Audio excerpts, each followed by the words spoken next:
it was like a perfect timing for myself to come up for skateboarding, you know, Sure. and to connect with somebody like Jamie, who was very driven and was working hands-on with the business aspect of skateboarding. I just was watching it all. Yeah. And I was like, and then I met Ed Templeton, and I was like, Ed owns this company and he's a pro skater. And I just like was a spark went off, you know? And then I went to Foundation and Toy Machine and saw Todd Swank, and he was another OG pro skater who had started this place, and they had a warehouse filled with product. And I'm like, wait, these are skaters doing this. Right. This isn't some like McDonald's corporation. These guys are making this happen. Yeah. And I was, my mind was blown because I didn't know that. Like growing up skateboarding, I thought it was like some company machine that was doing it. I didn't know what was doing it. You know what I mean? Where these boards are coming from. Yeah. But, you know. So to see that was like ultra inspiring. You know? I can imagine. And I really looked up to Jamie, and I was like, I had a work ethic too. Like, not only because I had nothing, but because I loved it. Right. I loved to skateboard. I loved to document those tricks on film. I love to go home and see it. I love to think about the idea of adding that to a part. I love to shoot the photos and connect with these photographers who had a passion for photography. And then to see that image come out in a magazine, it was like, I can't explain it. You can't explain it? Yeah, It's pretty common nowadays, but still, for any kid who's doing it for the first time, it's a similar experience. It's mind-blowing. You know, but especially for that time, because it was like, I mean, there was no, you know, internet or YouTube or like something that you could upload a video or like understand how this was happening. It was just like, I'm just going to this place, you know, like no GPS to guide you to the skate spot, like, you know, like it's like Thomas guides. Yeah, Thomas guides. Yeah, we had that. Yeah, and I didn't, but the people with cars did. Sure. So it was just like complete unknown that happened. It was like, and they say that in life, like you can manifest things, you can will them into existence. Yep. And I truly believed I willed my life into existence. I manifested it. Those daydreams I had when I sat on that car in the curb, when I was sitting on that curb as a little kid and just dreaming about this, envisioning what I could see as a life of cars and skateboarding and palm trees and everything. I'd just think vision, dream it. And it happened. It came real. It's crazy. Wow. It gives me chills still right now, man. Like I'm waiting to wake up and be sitting on that curb. You know what I mean? Like, and plus, it was Jamie Thomas too. Yep. I mean, you guys are so. I mean, like workhorse, and you're just such a workhorse, and you're focused on what you want to do. Yeah. It's like two peas in a pod, man. I'm sure you guys really pushed each other. Yeah, and I think he saw that in me. You know what I mean? He saw that like. I was willing to make it happen, and I loved it. It wasn't like you're not gonna let this opportunity go away. No, not at all. You take advantage of it. And like, you know, it's like it's strange because like when I look back on it, I try to remember if I looked at it as an opportunity or looked at it as like this is just pure passion. Like this is like what my destiny, you know, more destiny than opportunity, kind of, you know, where it was like oh my gosh, like it just was all happening. And so it was just, and then once it started, it was like, game on. I didn't know what happened after that. I still don't know what happened. It's a blur. It just was like, boom. It was from 0 to 100. And then it was just like, like, you know, and it just kept going and kept going and kept going.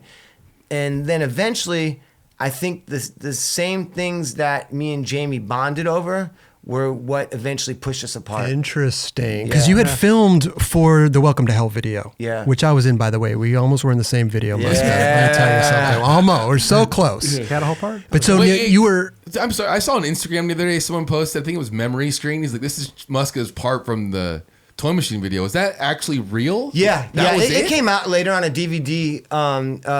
They like had some limited DVD that like they released it. They ended up like Ed asked me if he could put it as like a hidden. It's like a hidden. Oh, like an egg thing or something. Easter egg. Yeah. Okay. But you had filmed the whole part, and then right when it was going to come out, it played at the premiere.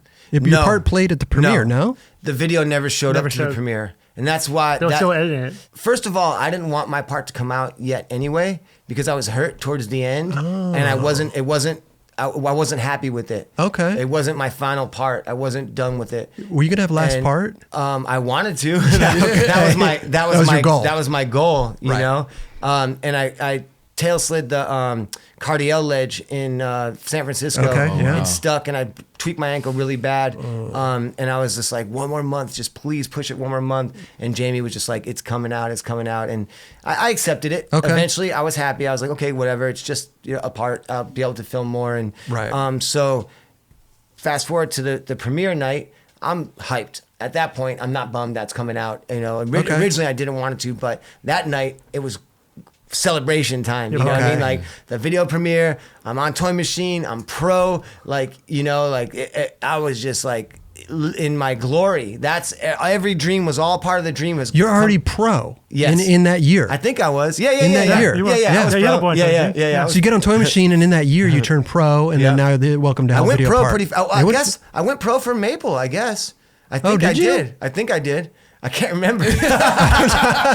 Fragments. I'm pretty sure I did. I think I went pro for Maple. Okay. If not, I definitely went pro for Toy Machine really fast. Yeah. Like it was like within a couple months, I think I had a board. You know, something like that. Wow. And then so the night of the premiere, you're so hyped. I'm celebrating like crazy. I got a bottle of Goldschlager. Okay. The gold with the gold flakes in it. Yeah. That's because I was balling. I was like, I got gold in my drink even. Like I thought I was so cool, man. Like, I love you know, that. that was like the highlight of my life that night, you know? And so we're partying, we're waiting. And the nights, you know, and I'm getting more faded as it's going on.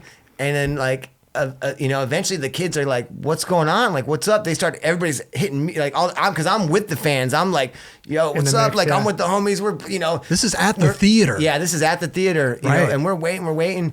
And then Jamie shows up with this kind of crazy look on his face. And he's like, the premiere's canceled. What? I'm like, those words I could not comprehend. They did not compute in my brain. Yeah. Wow. The video's not here and the premiere's not happening. Like, no, like, yes, it is. Like, yeah. And I'm wasted, you know? Right. So I'm like, I just blow up. You blew up. Go off, you know, and I just start going off on Ed and going off on Jamie and my God. all this. I just went, I don't remember it, to be honest with you. I remember partying up to the point and I remember tripping out, but I don't remember what I said. I don't remember what I did. All I remember is Cream Campbell like grabbing me and kind of like, come on, bro, like, come on, and like took me away. I kind of have that memory. And then I remember waking up the next day and going, what happened last night? You know, did I watch my Did I watch my part? I was like, what happened last night? You know, and then at some point Ed called me and was like, you know, I hate to do this. I'm really sorry, but we're gonna kick you off the team. Wow. And I was like, you know, like my whole world just collapsed Crashed. at that point. You know, and I'd kind of known how. Sensitive the skateboard industry is. I saw it happen with a few different people. Okay. And so I was thinking like, man, like this might have been the one mistake that just cost my whole career. Ruined you. Yeah. Because we've seen it happen. Sure. It happens to people. You mess up, you mess with the wrong person in the industry and you're done. You don't get another opportunity. Nope. And so I was really worried at that time. Did he give you a reason? Did he replay the night and been like, hey, dude, you really like, you went off the deep end? From what I remember, he was just like, nobody can talk to me like that. Not in a cocky way, just like in a disrespectful. Yeah, like I can't be disrespected like that and allow as that type of that type of and behavior too. to happen. And he kicked me off. And so and then this part's another iffy part, but I kind of remember then like a week later or something, they were talking about allowing me to stay on the team. Oh. But at that point I had started I'd befriended Tom Penny through that time period, and we became close homies during that filming, all that stuff and everything. Sick. And somehow it came up, and it was like I had the potential to possibly get on Flip, and I was like, peace out, you know what I mean? Like I'm getting on Flip, and I thought that was like such a cool idea that like to have like the first American rider be on Flip, because it was all foreign riders, international. And I thought it was such a cool piece to the puzzle that would have like kind of brought it full circle in a way. I was really hyped on the idea. I was so hyped on it. But the financial aspect of it wasn't great. Interesting. And then I got a call from Tony Biolos from Shorties. Okay. Oh, wow. And he was like, I'm sending you a plane ticket. Come to Santa Barbara like tomorrow. And I was like, this sounds interesting.